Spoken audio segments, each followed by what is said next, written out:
Hey guys, another episode of Driving in the Dark. Anyway, been thinking over the weekend. By the way, it is morning time. I'm off to work. We're having an early meeting, so I'm headed in early, and it's not, the sun hasn't come out yet. So anyway, just was thinking over the weekend, out of all the Seamasters I've owned, probably the best one, the one I've liked the most, was the reference number 253180, which is the 41 millimeter James Bond Seamaster.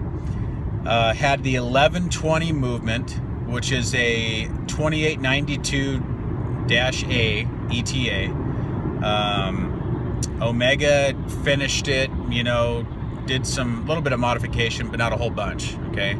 They didn't add any, coaxial bullshit or anything to it. Out of all the Seamasters I've owned, that was the most accurate. It was the most, when it came to, variant, between different positions, having it up, down, side to side, whatever. It was all pretty stable. And I think and that wasn't right out of the box, because it was about 6+ out of the box, but I had it regulated and everything. And the guy that did it for me did it correctly, okay? There's watchmakers out there that care. There's watchmakers out there that don't give a shit. They feel that, if it's within COSC specs, then I'm going to leave it alone. But there's nothing more annoying than having a fucking watch that's negative, okay? That's losing time. Nothing more negative, nothing more annoying than that.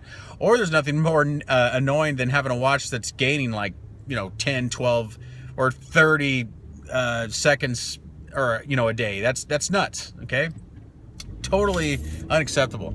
But anyway, having said that, all the other Seamasters I've owned, like the Aquaterra, with the 8500 in it. I also had a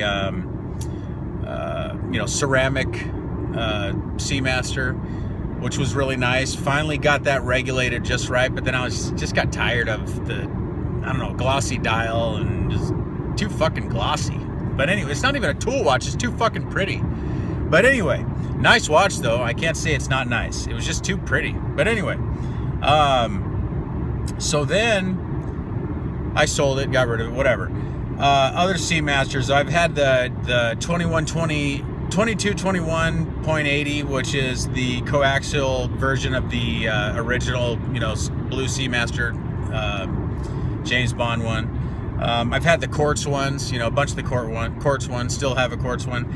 If you're going to, like Matt Stevens said in his video, if you're going to spend around $1,000 or so, buy a fucking quartz, especially for a dive watch. If you're really going to dive, you don't need an automatic, just buy a quartz. You're just going to use this as a quartz. I'll tell you something, my Rolex Datejust is the most accurate watch I've ever had, and it is spot on, runs perfect, and I can't complain. I almost don't want to buy any more automatic watches unless it's a super high-end piece, just due to the fact that I don't want to deal with all this inconsistencies all the time. I'm sick of it. I'm fucking tired of it. After you've been buying watches for so long and, owning this, owning that, you get tired of that shit, Oh, fuck, now I got to take it. I bought this. Oh, now I got to go regulate it. Oh, I got to go do this, go do that. I was... thinking about, Don Haynes. I've been talking to Don Haynes lately, and he told me that and he even did a video on it, his Steinhardt that he got from his dad, he sent it out to have dynamically poised, just like what Matt Stevens was talking about, which is fucking hilarious. His video about that was hilarious. But anyway, he had all this work done, cost him like $200. I'm not going to say who did it, okay? Maybe he'll talk about that. I'll let him do that. But he gets it back, and it's the same thing that it was before, okay? Now, it's a Steinhardt. Yeah, you guys know how I feel about Steinhardt. But if you're going to spend $200, I think any movement should be able to be made by a professional watchmaker. It should be able to be made accurate. So obviously, these guys didn't do anything to it. They either didn't do shit to it, or did something to it, but there's something wrong with the movement, which I doubt. So what I think is they didn't do anything with it. They felt that it was, running good enough, so they sent it back and took his money. Okay, that's fucked up. That's wrong. But anyway, so I agree with Matt Stevens. If you're gonna buy, you're gonna spend $1,000, even $1,500, don't buy an automatic. Buy a fucking quartz. Buy a good solid quartz. There's many good quartz watches out there in that price range. Like the Omega Seamaster. Buy it quartz. Buy a Breitling Colt quartz. I had one of those. That's a fucking solid watch. It's like a tank, and plus it's thermocompensated. If you want another good watch that's a quartz, buy a Seiko, Grand Seiko quartz, like Don Haynes has. That's a really good quartz as well. Can't go wrong. I think that's sort of thermocompensated also.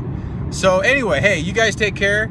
Thank you for subscribing. Thank you for viewing, and hello to Andy Hunter. I hope you're watching my video. I know it's kind of dark. This is in tribute to your dark videos, but I can't really see you in yours, of course, so this is like a halfway dark one. But anyway, you guys take care. We'll see you. Have a great week. Bye.